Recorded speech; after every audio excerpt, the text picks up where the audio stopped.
tutu atio tutu atukwa ohine niwa ehunu manyina ohine aniwa eye amamre ene amane ahintio ahensie abakwasem ne atosem abedinto ene awaregye adomankoma asem ene ensuma mu nsem a umfu ani huda na umfu asonte da na wohwehwe no ngoma bia mu nso a unhunu na wonte da ho dwumadie ene yede brewo so obi se wote asante twi krogen cheme ofayawa na oboa ekeka na kwa ka hunu se ohine ene wadwumadie eba so wo Ajapa TV ebrada wei ene ebrada edi animu nyina siame na na friye tibukusu mene me ofa yawo champon ene me nuaba abna wusu a ene yabedwafo emra abo anwumra nonso ekosi anwumra nonwotwe eya senenso mame se yeyi dwumadie no ewo Ajapa TV wi a yesa di dwumadie no nyina bekwa akogu Atopre TV na ma wanya akwanya ahwe na wahwe ni bio ya senenso mame se wo hwe wo Atopre TV ho no ma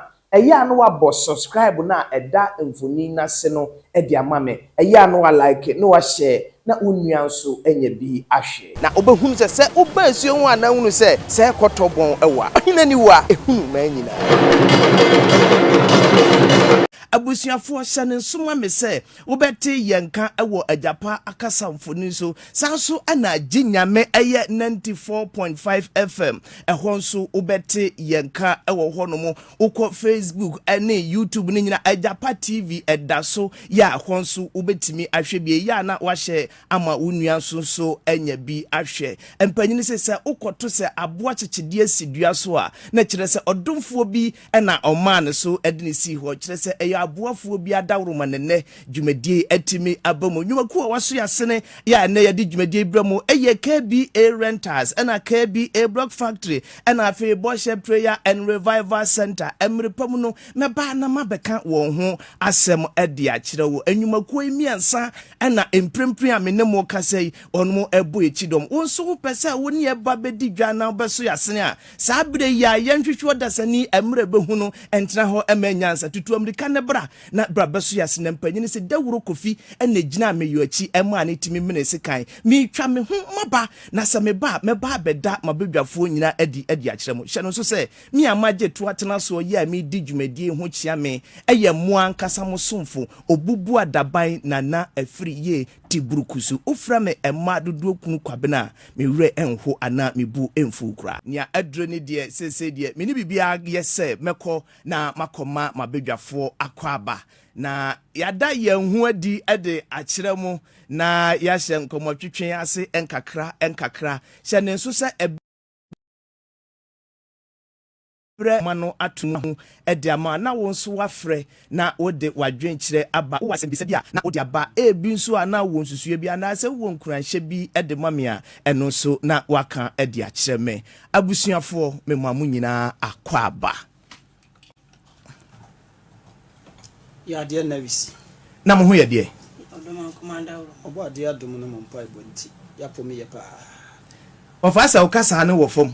obo ade adom ne mompa ibonti ya pomi ye pa ende de course okotoko no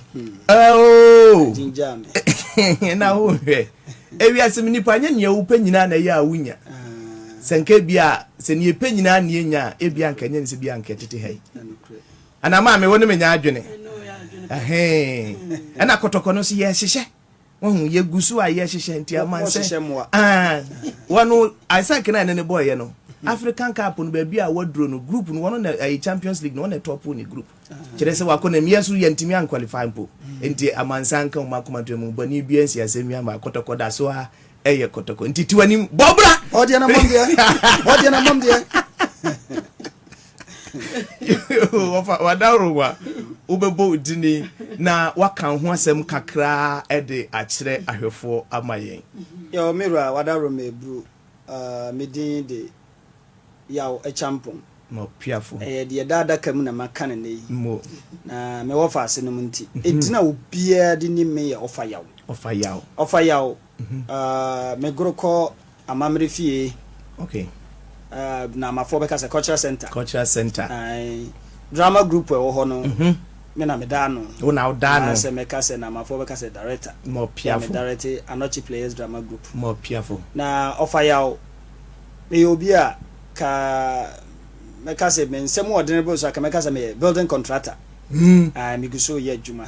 na nim se brepem na nyame be kire ne tumi mo piafo na mesaye amamre 94.5 Chinyame FM Padaroma ti se ye ka ofa ya ade a na de nkrofo nim no no a mo piafo ofa ya wo yire wo ma ane kontrol mfiwase misuma ane mani nti se wo hwe de na amafo no so na to ka afoforo sa abon se ne se jasoro no kure kire se me yire sisi mo me manajo mo piafo me wo yire ewo ma mo piafo mami sisi edawase mami sisi edawase se o se de wo bia ya me dia me boa nya ni nyina mami sisi de nya odia menka sisi asa ya sam na mbusa se me wo fa ase no tize me ni ho a wo na afa ase me wo ho de untimi mfa ayo mati bru fa me mfansa ha ye be san ba ho asem we ye nka nwie ma mi abena owo me muadwo ya obawo na ho te sei oduma komanda roma na mo bible e do ba de ase ma mwada mo 94.5 Chinyame FM yo midinde abna usua usua de enyu mo me free atuma wa bia jamensi mo cry friends balakasi mo balakasi fie na mfiri balifi mo piafo me ko benena na me kira eko na mo obi antimi ankira busua kora wo wa ya de dodo mi dwumedi a medie no medi no cultural center amamle fie mo amamle so agofuma agofuma no dwom kro no na ewo nyina me kan se me na me peja me ya jesu una peja anyom no me ya jesu ai eche se broni be ka se leader no woni kofa bae no o ma anyom no so anu o ma so mu nyanu ebo mchi dom no so ya ade yi mo piafo e kan goro de a 94.5 Chinyame FM ntimi nkoti yi mo piafo se ma me wo ma wo ana me boa no kwase me wo ma ya me ka ho o ka ho wo no wo me na me panyini mo piafo bi kwati ebuza kwantimi anka ba bia yo abusuafo ye da mu nyina ase abedwafo na ye ne wo mu edwedi dwuman sa adofo yi so na mo beto akoso ahuonom ewo dwumadie so na eba na nwom ankasa dia ma me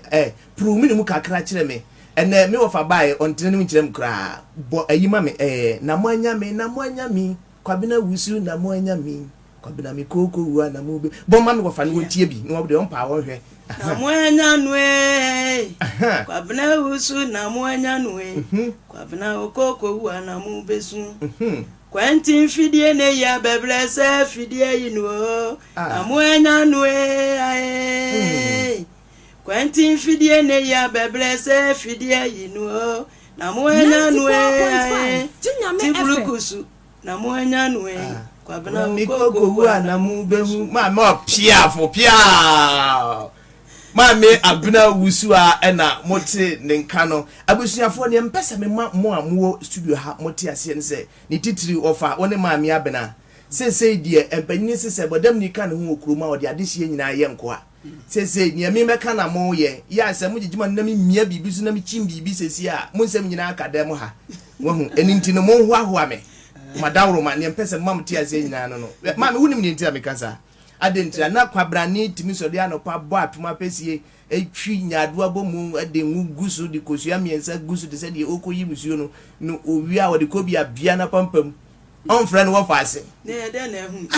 anya na ya no wo wia no ya san fra waka je se bema apesie bia madie nya asem ketwa na wa ba betna center na asikom de no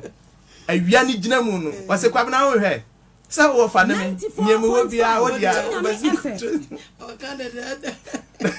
sa me so me ye ni bi o unsu ye ni bi wo hu no kra de mete hu ana mfre no fa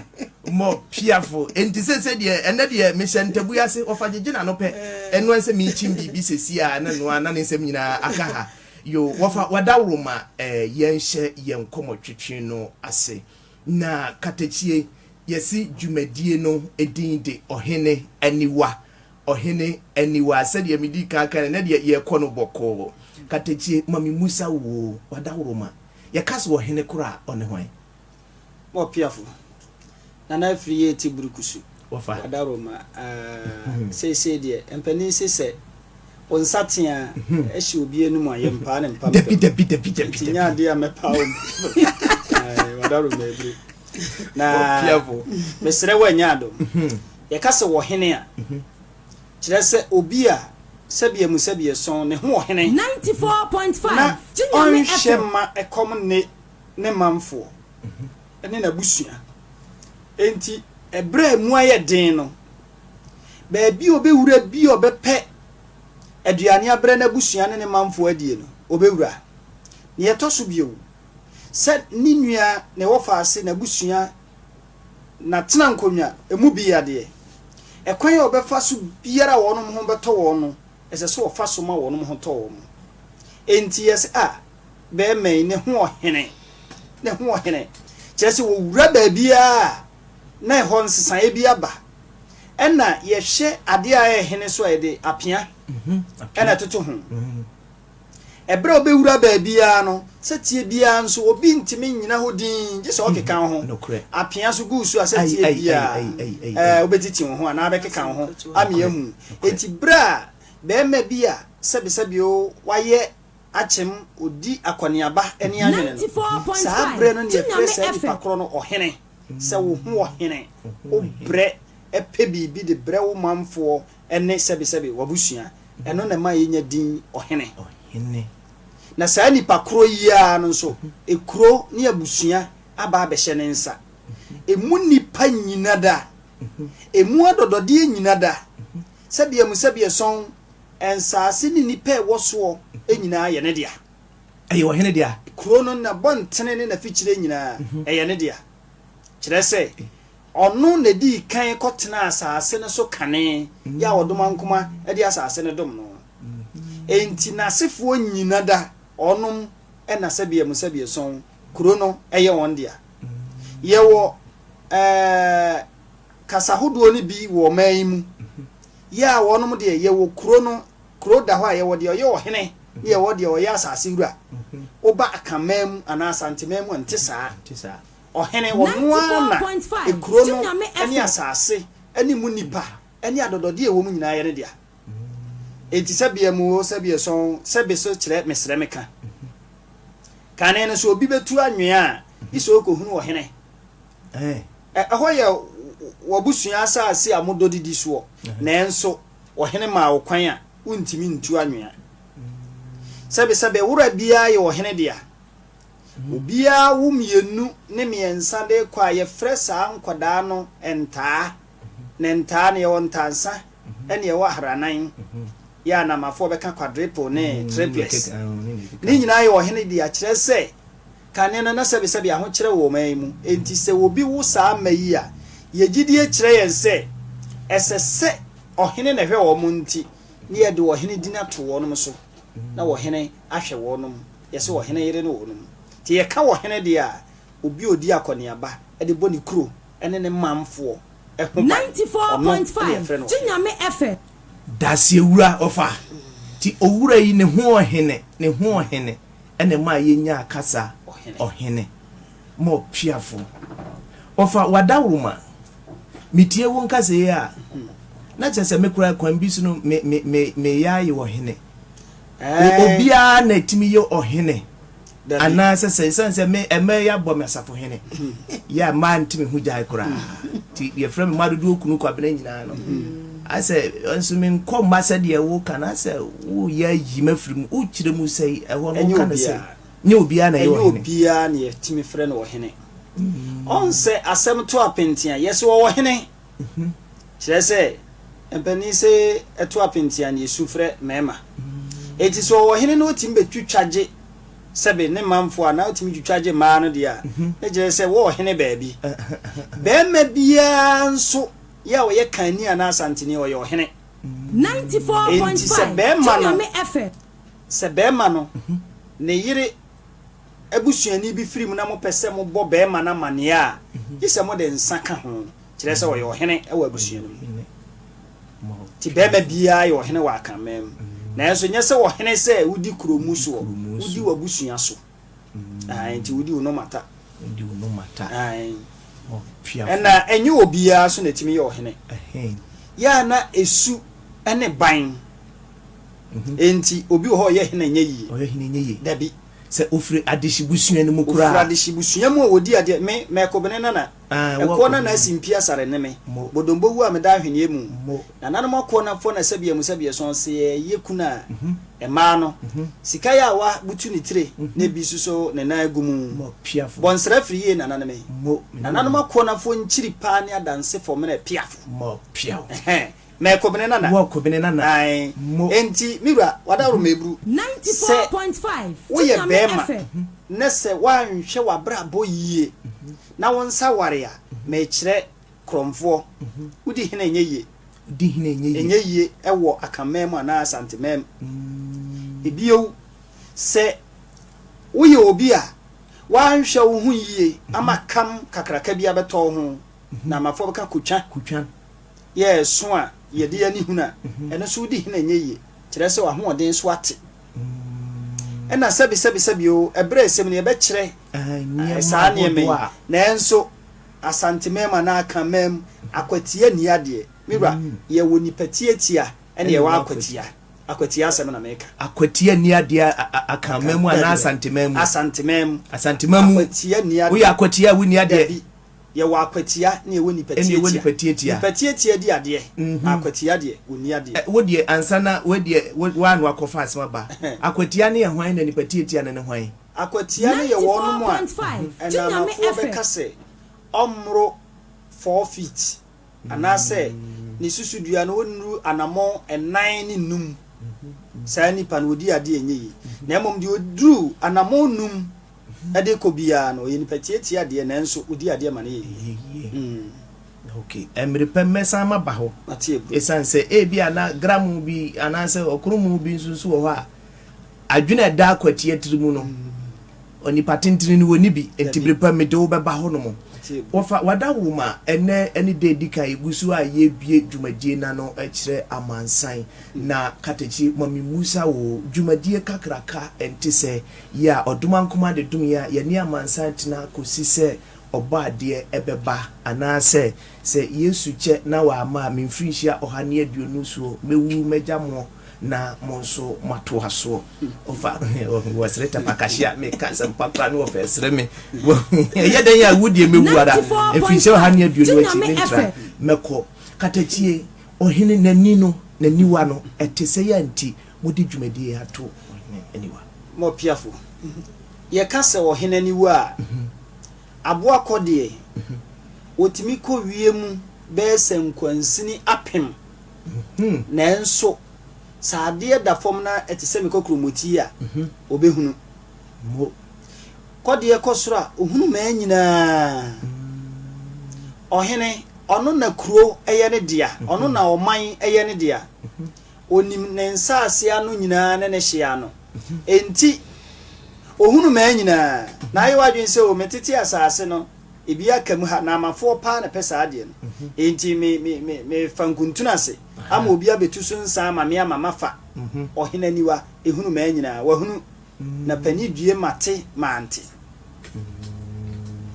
yeso okaso wo mfiu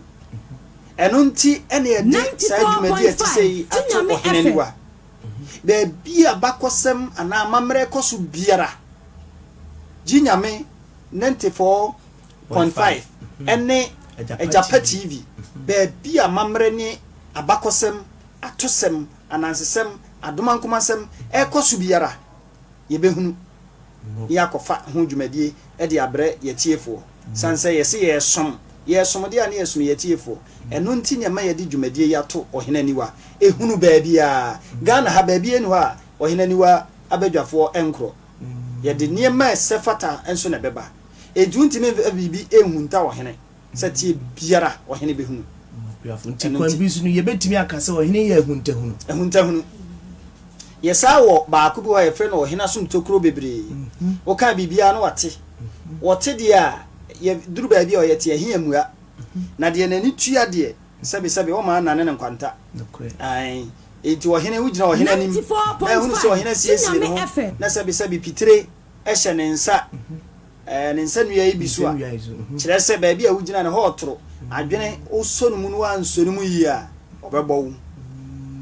e wode e ka enti wo hene nani ehunu ma nyina enye wadwen se oye bibia asie no okotomo na awuram wo hene behunu ahemfo wo mani hunu ade pa woni ho no oni ho enso obehunu ne ebe me na hunu ne se ne nkonwa na be ka kire ne sa asem se yasi ha eye akonwa na wo hene ti so no ekasa eno ntina panisi tutu kwa so what is a tuo bi tuo ndoto kwa bibi na ekoso na matuo tutu enti se wo hene wa nsori ani ho dwuma a obohunu se na de ohawo ne amane ebekuro no so enti yesi kure osuo ntom ekomo ba na ji se wo hene wa hunu na yewe han na yewo wo hene nani hunu baabi a mo piafo afefo ene etiefo ofa yaw e champon ena motine nka no ena wofa bie ye ni bebre e bia na kane no wate yesi wo ye ohene ne mum kwan kura fa so enye dini ohene no kura na onte da ene ofa mi ehunu nipa ko ananano mo ye ofa mi ehunu nipa ko ananano ono mo ye no mi ehunu tumi a ekuta wo no wapane ho kakra bi na akire yen meripam no yebewura nsumaye mu nya kan adoma nkoma asem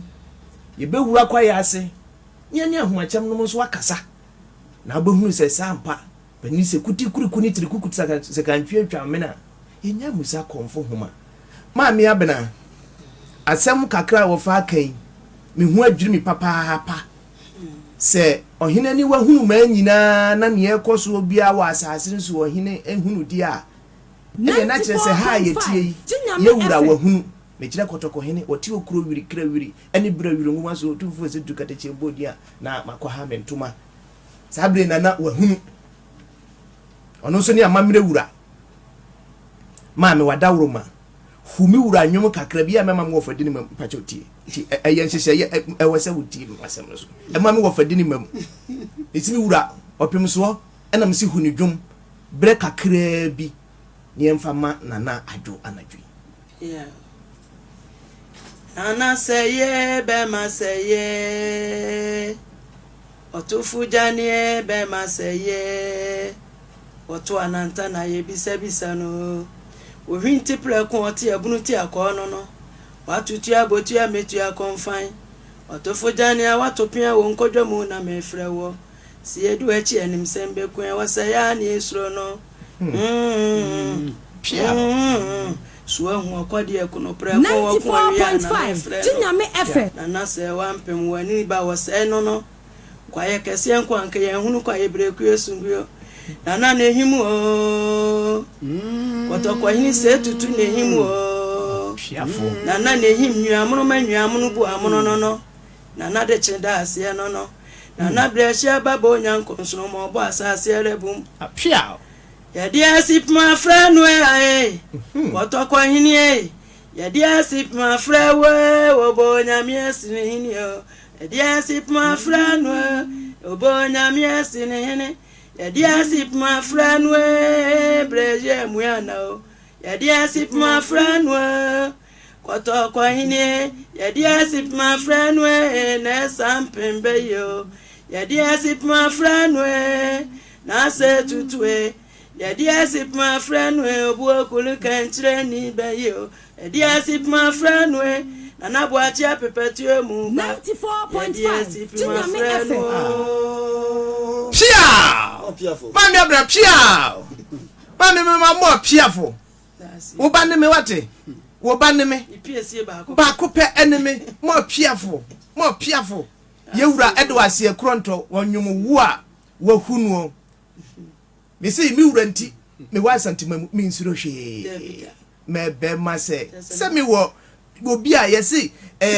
pim onipa wo se unyo obi o ye opimpam twirefo asa wo wati na akwa hwiase akoko twire no intimity asantima mu na ma santini kan na mi wura ene kotoko hene de na tiri se mi nsuro hwe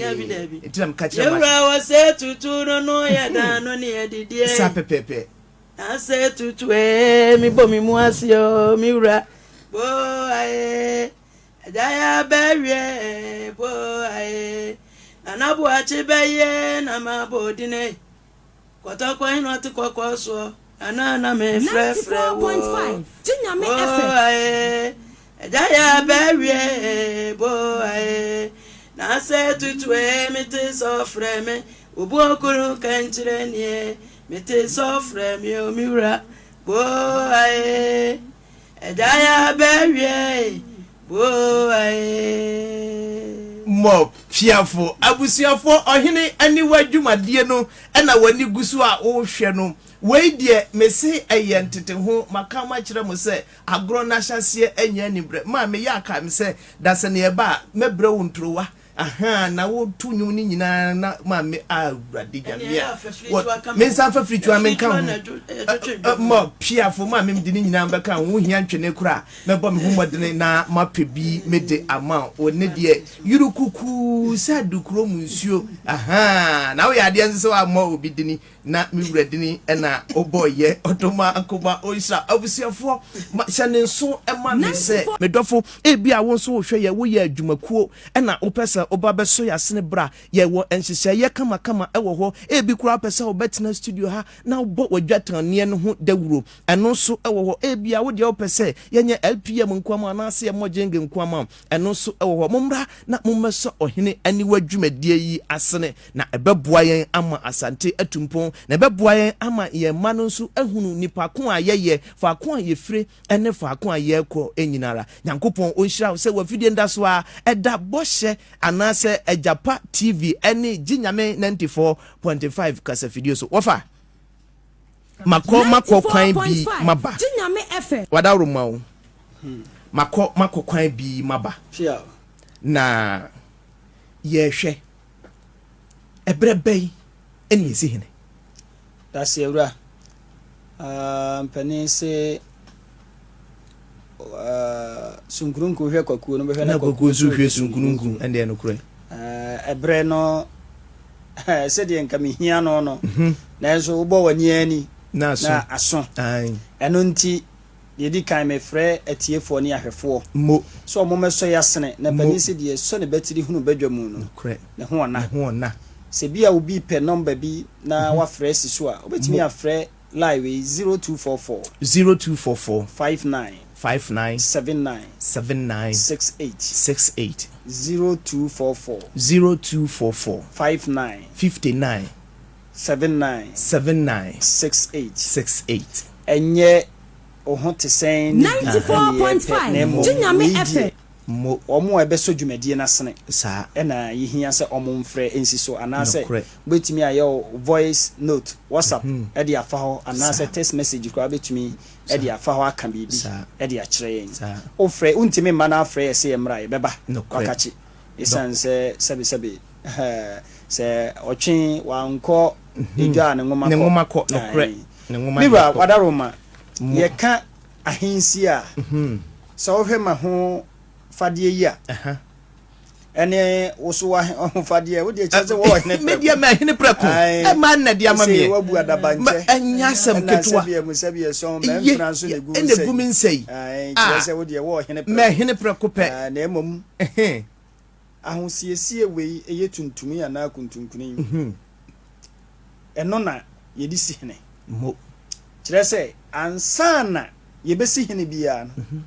bia na ohene bi awu 94.5 Jinyame FM na se okonsie do ana wafira ne ntoma ne tintim yenti amaka kasa ahodo yi ebresim ne mekyerɛkyerɛ ni nyinaa mu sa ame ehunu ne kasu sa ene ne farebai sa eno nti na me yedi tuntum ena eyo no de etoso biewu tuntum no ya na yesi hina nya agudie ye ni bre na obi okaza ni bre de nka kokɔ ne yede ye dabi asantime mu se yede ade ye tuntum eye bibia e kyerɛ sɛ de efe nye efe tuntum no saa na kyerɛ de efe nye efe ena de ye sika no so kyerɛ anigidi etuo ntwada na nigidi a etuo ntwada ena se yede fufutuma eso di dwuma bi a kyerɛ anigidi a eye breti a wa bi mu ha enti tuntumi ene yedi si hene okay na asante gidie mu no yesusu sɛ ade bia wodoma nkoma boye anase twa di ampon kwa mbasa ya dempon ade ba asase so no esese nya wura eno nti ena me yesi hene sa ade bia wo wura ye nto na jeje mu nokre ehwe ni yie ehwe so yie enti se ya asase se ye nipa se ye agudie se ye bibi biara odoma nkoma ne boye no esese ye nya wo wura bia obehwe so ti asante enhyehyɛ yi mu no se wonu mutu kwan na wonu mukoko tena amanone mpa asante fo mienu miensa bia ahia wonu musi hene se omo pepanini amana di won so se be ya enhyehyɛ ene ntotoye ebekɔ yie na nananom empapre ne wamamfo anye kwa enu nti ena me yesi hene na ebrebe eni esi ne ohene yetimi esi ne abre bia na asa gisa akonwa bia to ansana mofiafo ebra yedi si hene bra akonwa bi ato ne kasa akonwa bi ato a kire se ohene bi akra konse do ana ohene bi 94.5 Jinyame FM ebio ohene bi atu ne ho ade so ohene bi tu ne ho ade so a yetimi esi hene ena se ohene bi edi nsuo gina nanum kasa kire ne mamfo a ohene no so yetimi tu no kire nananom atra nkonwa ne mamfo a yetimi tu no ebio se ohene bi ebia na ono nko awura nkonwa dem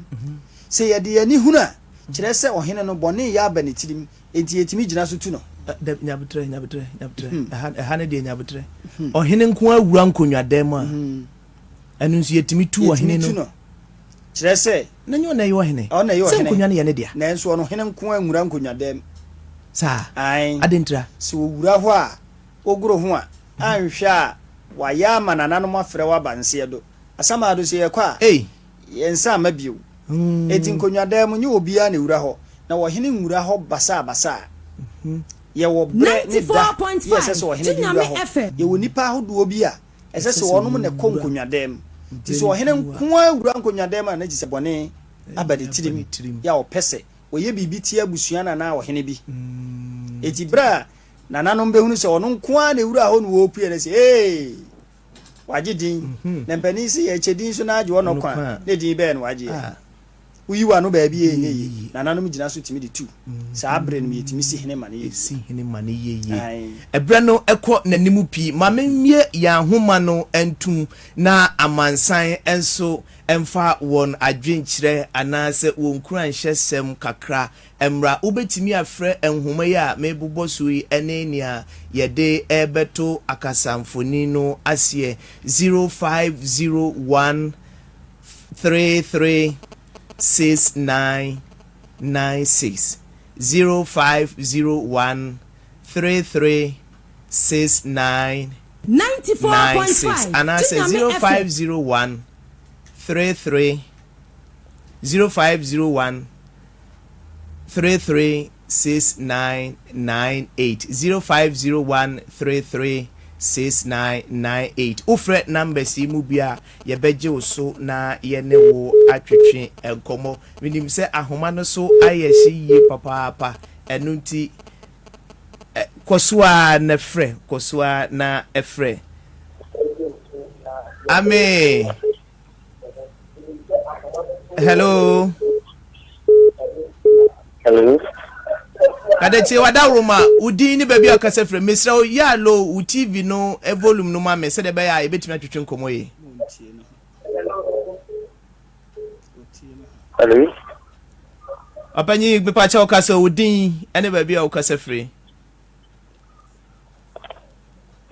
ya mo ntie no e ba cha otemenka 94.5 Jinyame FM Osu betimi afre 050133 6996 and 0501336998 ofra ye beje so na ye ne wo atwetwe nkomo ofra wadaroma okay ofofro aba homa so me pa cha odini abusiafo koso a na frɛ ahoma no aye gidigidi me pa cha odini ba bia okasa frɛ me ka se fia asante achimu akutuase asante achimu akutuase udini se kwakuye boa Mira kwa kwadaru anyumre. Ade mpeze ni bisa ne se. Na nanu a okasa no. ɔkyɛkyɛ amammerɛ no mepɛ sɛ mebisa ne sɛ nkonnwa fie no ɛne ɔhene bɛɛ no ɔhene bɛɛ na ɛtumi kɔ nkonnwa fie ɛne nama mepɛ sɛ mebisa no dasie wura yɛbɛyi wa no wadaroma 94.5 Chinyame FM. Hello, Bacha Odini baby a okasa free.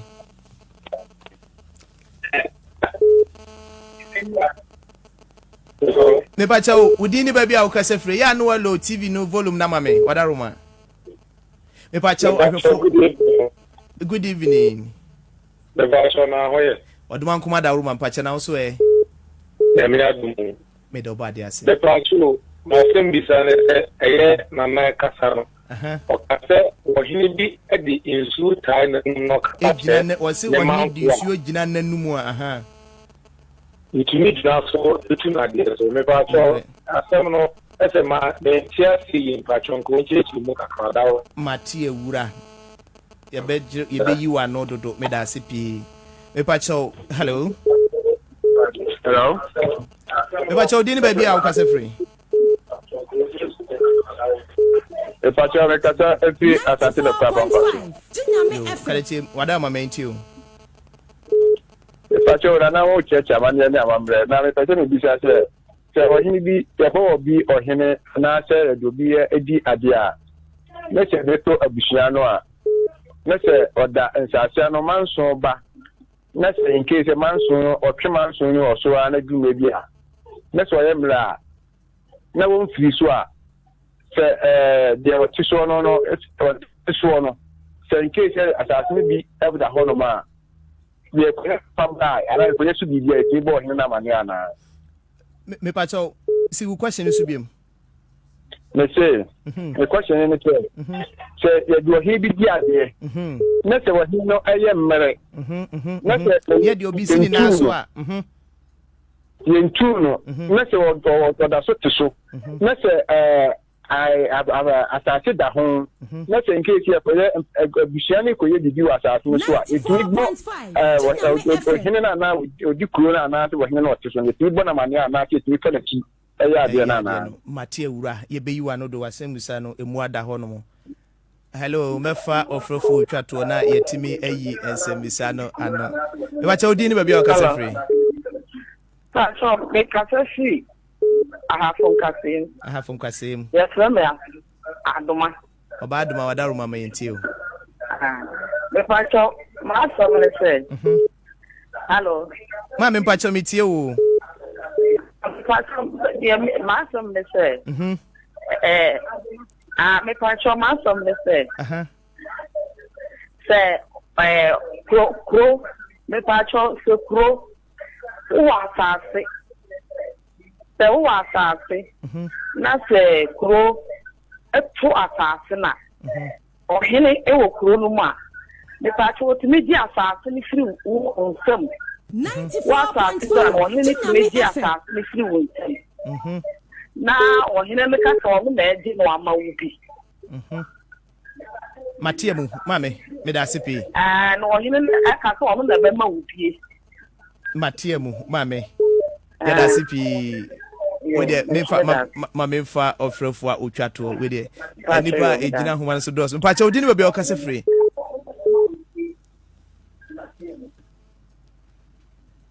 The Pacho didn't be okase free. And no, I don't have a case free at the Mampo. I dance a mampo, a Pacho my into. Oh, the good one I'm really Edama here. That's Yura. Yamin Shramo. Ame mo chekre etima antama mele ti brother nana tipa mo piafo na mi shiramo won sampa mejemo pa na so me yani de mai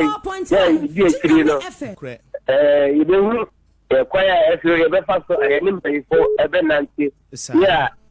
yẹni ẹfẹ adisiẹ no yẹbihu ẹkwaya ẹbẹ fa so a ẹni mpanyinfoɔ no ẹbẹ ka bom ananti ama mo tutu akyɛ akantama mẹti nyame ehyira mo efrɛ mi kofi buampɔ nyame ehyira mo paa nyame wo nhyira mo so ɛbena da biara nɔnso na ade wafidie no ato ha no wate Ajapa Nana, TV. me shop, me tipa, me ushrampa, me tretre atantamble. Yami unshra so. Bye. Abusuafo madawroma yentimi emfa ofrenu ebio anunti na yesra mansansa masu asene na yenya donhwere no be semienu eno de yebetimi abiemu mitimu se edom a efre no ano edini papa nanso ni nyinam no wi amede ofa yaw number no ebetudwa na one ofa adwetwe ko bia na ebre na me kwa mo ntimi ankyerɛkyerɛ nsɛm ofa asɛmbisa edi kan no obi busa sɛ ohene bɛn no ohene bɛn ɛna etimi kɔ enkonwa ɛso yo enkonwa dem enkonwa dem ho no mpanisi economy anoma afia yenyi pregu kwam tini pakro no ohene a otimi kɔ ayene me kam yenu pɛ eye jase ene ankobia eka ohene ho ema yetimi kɔ nipakuo bi kan nanso ade a ewo anim sa meto aso abobo sa pepe medawa sipi mepacha obi nso ebusa sɛ wo ka sɛ ohene di nsuo egina nanum ekasa kyerɛ ne manfo na wonti ase ho na kyerɛ sɛ eno so kyerɛ sɛ ohene amfa ni die no obuo amma na tena nkonwa ene ne manfo a kyerɛ sɛ odi nsuo egina nanum akasa kyerɛ won wamfa buo ene ani die amma wo no enti odi nsuo agina nanum akasa eno so yetimi gina so tu no ohini didi atemba saba na trankunyo ofomnya didi wono matem ai sapepepe ya ne bechechi ma kire wono mo piafo ofa amansan edawase obi ebusa se obi atie adwaso na oyɛ mmerɛ emfie mu anase bia bibimti na yedi obi esini naso na sa nipa no onya emfrimu enipa ede na sini naso no na ti asede ena ne akonwa ne ndia no ho na se ye kwa akoka asasesem anase ejapade bi enwo asem a eno ye betimi abɔ ohene kokora no ya wote asena ma na se ye betimi atwa agya na ne osini naso ne na akan ho asem we die mi ntwawa no wetwa se bia musabie so se oti obi naso anyo ohene sa se wode wotena ne sere so no wasoma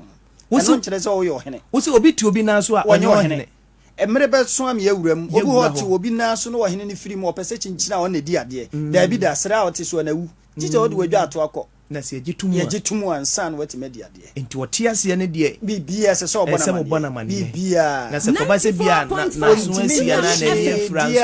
ontimi nya hwe dia na ebia abusua panini ebetie na wapene ama wa wote na so no wadi djuma ai mo piafo ofa yedase obi nsu abusa se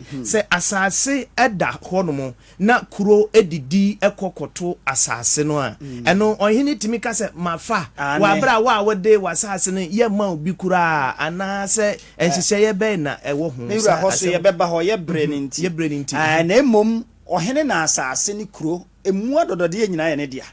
oje no wayi bia ma abusua no ohene dia na mu omfani nyina se o ma wonu ma asase ne yo mu dia ne bi me bra bia no wantimi ama me so bio me bre ne ntia tie fo me refo no monaro me wosimanum mo nhwe me se de me de me ka se etu mirika yi asante twi yetwi manefe na enso bre no yetia me nti mbo mu se me didi mirika abusua mo nso yasene ama dwumadie yi entumi ne dwumadie 94.5 Tinyame FM se opese bia ofre na se obeboa dwumadie ya fre 0244 59 79 68 0244 59 79 68 miwra